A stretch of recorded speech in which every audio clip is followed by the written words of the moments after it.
पाकिस्तान 'ਚ पंजाबी कौम प्रस्तां दे सब तो वड्डे नैटवर्क पंजाबी नैशनलिस्ट फोरम वालों जी आयां नूं। कि पंजाबियों की तरफों पंजाबी कौम प्रस्ती को फरोग नहीं देना चाहिए। पाकिस्तान की 60% आबादी पंजाबी है।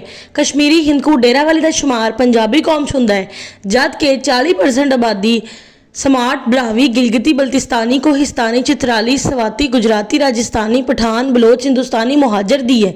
स्मार्ट, ब्राहवी, गिलगिती बल्तिस्तानी, कोहिस्तानी, चित्राली, स्वाती, गुजराती, राजस्थानी दे नाल पंजाबी कौम के तालुकात ठीक ने। पंजाबियों के पठाना, बलोचा, हिंदुस्तानी मुहाजरां दे नाल तालुकात ठीक नहीं ने। पंजाबियों के नाल तालुकात पठाना, बलोचा, हिंदुस्तानी मुहाजरां ने अपने आप खराब किए ने।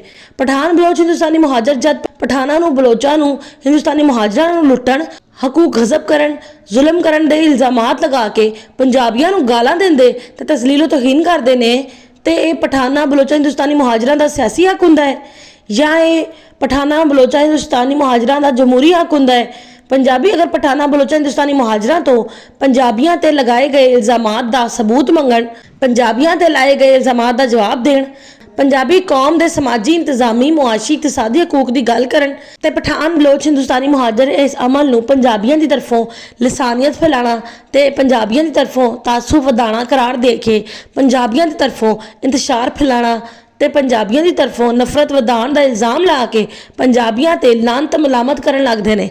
कि पठाना, बलोचा, हिंदुस्तानी मुहाजरां दा पंजाबियों दे नाल रवैया दुरुस्त है? कि पठाना, बलोचा, हिंदुस्तानी मुहाजरां दा पंजाबियों दे नाल यह रवैया शरपसंदी वाला नहीं है?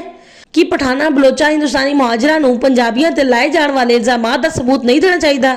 कि पंजाबियों ते लाए जाण वाले इल्ज़ामात दा पंजाबियों की तरफों पंजाबी बन के पठाना, बलोचा, हिंदुस्तानी मुहाजरां नूं जवाब नहीं देना चाहिए?